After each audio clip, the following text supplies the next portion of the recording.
우리 오랜만에 토요일 예비일 새벽 기도를 함께 모였습니다. 멀리 좀 떨어져 있지만 함께 인사하도록 하겠습니다. 반갑습니다. 보고 싶었습니다.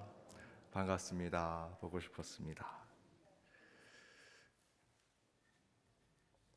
여러분 다 건강해 보여서 너무 좋습니다. 또 이렇게 마스크를 하시니까 얼굴 반쯤 가리니까 더 예뻐 보이시고요. 잘생겨 보이십니다. 오늘 함께 말씀 나누도록 하겠습니다. 여기에서는 그러나 거기에서는 이란 제목으로 함께 말씀을 나눕니다. 신명기는 모세가 이스라엘의 출애굽했던 역사를 회심하고 또 다시 돌아보는 그 가운데 그것을 선포하는 말씀입니다. 그래서 제목처럼 신명기는 그 한자를 보면 납실 또는 펼칠 신이라고 해서 이 신자라고 하는 표현이 회상하다, 반복하다라는 뜻을 가지고 있습니다. 거기에 명자는 목숨 또는 명령할 명자를 써서 하나님의 명령, 하나님의 율례, 율법에 대한 것을 이야기합니다. 함께 신명을 묶어서 생각한다면 곧 하나님의 명령, 하나님의 이끌어주시는 그 삶의 반복, 회상이라는 뜻이 쓰여지겠죠. 곧 이스라엘 민족에게 하나님께서 그들에게 보여주셨던 역사, 그 가운데 하나님께서 율법을 통해서 그들을 인도하셨던 것에 대한 회상과 반복이 신명기라고 할 수 있습니다. 그래서 신명기의 내용은 출애굽기와 민수기의 내용이 반복되어서 나옵니다. 바로 그 가운데 모세는 오늘 말씀에 이런 표현을 사용합니다. 우리 8절 말씀을 함께 읽도록 하겠습니다. 함께 읽겠습니다. 우리가 오늘 여기에서는 각기 소견대로 하였거니와 너희가 거기에서는 그렇게 하지 말지니라. 이 말씀에서는 과거와 미래, 선과 악, 의로움과 불의, 노예와 자유자의 삶의 대치가 되어 있는 것을 보여주고 있습니다. 여기에서는 과거에는 이렇게 했지만 내일부터는 이렇게 해서는 안 된다라는 것이죠. 여기에서 곧 악하게 살았던 나의 삶이 여기까지는 그랬지만 이제 나는 거기에서는 선한 삶을 살겠다라는 것입니다.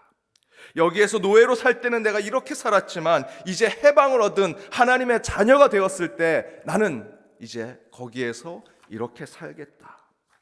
실제로 신명기의 영적 의도가 그와 같은 것입니다. 너희의 역사 속에서 여기까지는, 오늘까지는, 여태까지는 너희가 이렇게 살았지만 이제 거기에서는 내일부터는 그렇게 살면 안 된다라는 것이 신명기의 아주 중요한 영적 주제입니다. 그 신명기를 통해 역사를 다 되돌아보니, 다시 회상해보니 그때는 그랬는데 이제는 그래서는 안 되겠구나 라는 것을 깨닫게 해주는 말씀이죠. 그렇다면 오늘 본문에서 여기에서는 이랬는데 거기에서는 그러지 말아야지 하는 구체적인 하나님의 메시지가 무엇일까? 두 가지를 함께 나눠보고자 합니다. 그 첫 번째는 주님을 믿기 전, 하나님을 인격적으로 만나기 전에, 또 예수쟁이가 되기 전에 내 소견대로, 내 뜻대로, 내 만족대로 저와 여러분은 살았지만 이제는 거기에서는 하나님의 뜻대로, 하나님의 말씀대로, 하나님의 명령대로 살아야 한다라는 것입니다.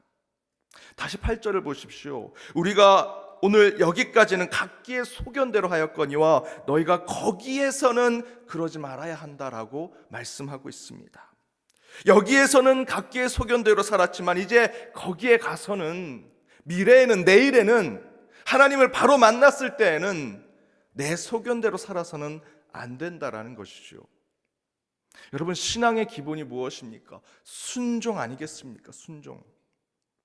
그 기본이라는 것은 배우고 깨닫고 그것을 나의 삶으로 늘 그대로 살아가는 것이 기본이라는 것입니다.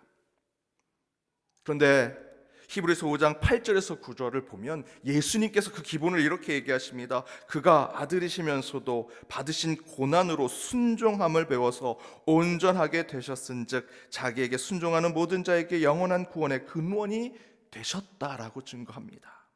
예수님께서 고난으로 무엇을 배웠다라고 증거하고 있습니까? 순종함을 배웠다. 우리 예수님이 고난을 통해서, 그의 삶의 그 여정을 통해서 하나님 앞에 순종함을 배웠다. 그렇게 순종함을 배움으로 그는 자기에게 순종하는 모든 자에게 본이 되셨습니다. 더불어 저와 여러분에게 영원한 구원의 근원, 근본, 기초가 되셨다라고 증거합니다. 이처럼 신앙의 기본은 순종함입니다. 우리도 예수님처럼 하나님께 순종하는 훈련과 연단이 필요합니다. 그때 우리는 그리스도인의 기본을 갖추는 자들이 될 수 있습니다. 따라서 신명기 12장 8절의 말씀대로 본다면 이전에는 순종과 내 의지, 내 고집, 내 생각대로, 내 판단대로 살았지만 이제는 예수님께서 보여주신 그 순종의 삶, 예수님의 고난과 그 십자가와 골고다의 길을 통해서 우리에게 보여주신 하나님 앞에 순복하는 삶, 그 말씀대로 사는 삶, 이제 거기에서는 그러한 삶을 살아야 한다는 것입니다. 여러분, 여기까지 불순종, 내 고집, 내 마음대로 하는 삶, 내 만족으로 신앙을 이어가는 삶을 사셨다면 이제 여기까지입니다. 이제 저와 여러분은 거기에서부터는 다른 삶을 살아야 합니다. 곧 오늘 이 말씀을 듣고 깨닫고 결단하는 이 시점에서부터는 저와 여러분이 순종의 사람이 되어야겠습니다. 순종의 그리스도인, 주님의 말씀대로 살아가는 하나님의 자녀. 여기까지는 불순종의 삶을 살았지만, 여기까지는 내 고집대로 살았지만, 이제 주님이 우리에게 보여주시는 그곳, 이제 거기에서부터는 참된 순종의 삶, 내 고집과 내 뜻을 내려놓고 하나님이 원하시는 삶을 살아가는 저와 여러분이 되기를 바랍니다. 두 번째는, 여기에서는 아무 곳에서 번제를 드리는 자였지만, 곧 여기에서는 아무렇게나 예배를 드리는 자였지만, 이제 거기에서는 하나님을 진정으로 만나는 참된 예배를 드리는 자들이 되어야 한다. 오늘 본문 13절과 14절에 이렇게 증거되어 있습니다. 함께 읽어보겠습니다. 너는 삼가서 내게 보이는 아무 곳에서나 번제를 드리지 말고 오직 너의 한 지파 중에 여호와께서 택하실 그곳에서 번제를 드리고 또 내가 내게 명령하는 모든 것을 거기서 행할지니라. 여기에서는 번제를 우리 마음대로 이곳저곳에서 드렸지만 이제는 거기에서는 반드시 하나님께서 명령하신 그곳에서 예배를 드려야 한다. 곧 예배에 대한 신앙의 진정성을 회복해야 함을 말씀해 주고 계십니다. 우리가 예배의 방법을 모릅니까? 저와 여러분이 예배 어떻게 드리는지 모를까요? 예배의 처소가 없습니까? 예배에 대한 신학, 이론이 없습니까? 예배에 대해서 결코 모르는 것이 아닙니다. 못 드리는 것이 아닙니다. 하지 못하는 것이 아니지요.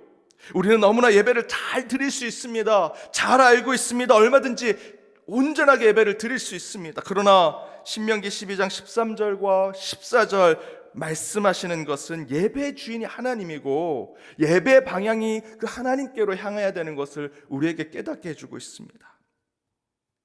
그러나 우리는 우리의 편의와 우리의 만족에 맞춰서 예배를 드리고 있다는 것이죠. 번제를 이곳저곳에서 드린다고 성경이 증거하고 있습니다. 그러면서 그렇게 해서는 안 된다. 너희들이 여기까지는 그렇게 했지만 이제 너희들이 들어갈 그곳에서는, 거기에서는 너희 마음대로 예배를 드려서는 안 된다라는 것입니다. 예배의 중심이 하나님이 아니라 인간으로 바뀌게 된 우리의 모습을 보게 됩니다. 예배는 하나님께 드리는데 왜 그 예배의 중심과 방향이 우리 인간에게 향해 있습니까? 인간의 편의, 인간의 관심.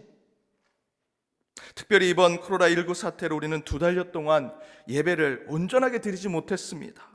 물론 공공의 영역을 돕기 위해서 또 함께 그것을 지키고자 예배 처소 대신에 각자의 가정에서 온라인으로 예배를 드렸습니다. 이미 그런 상황에 우리 주님께서 임시적으로 드리는 그 예배를 허락하시고 또한 이해해 주셨으리라 전 생각합니다. 그러나 문제는 이제부터입니다. 여기까지는 우리가 그랬지만 거기에서는 달라야 합니다. 이전까지 드렸던 모습은 자칫 잘못하면 인간적인 모습이 드러날 수 있습니다.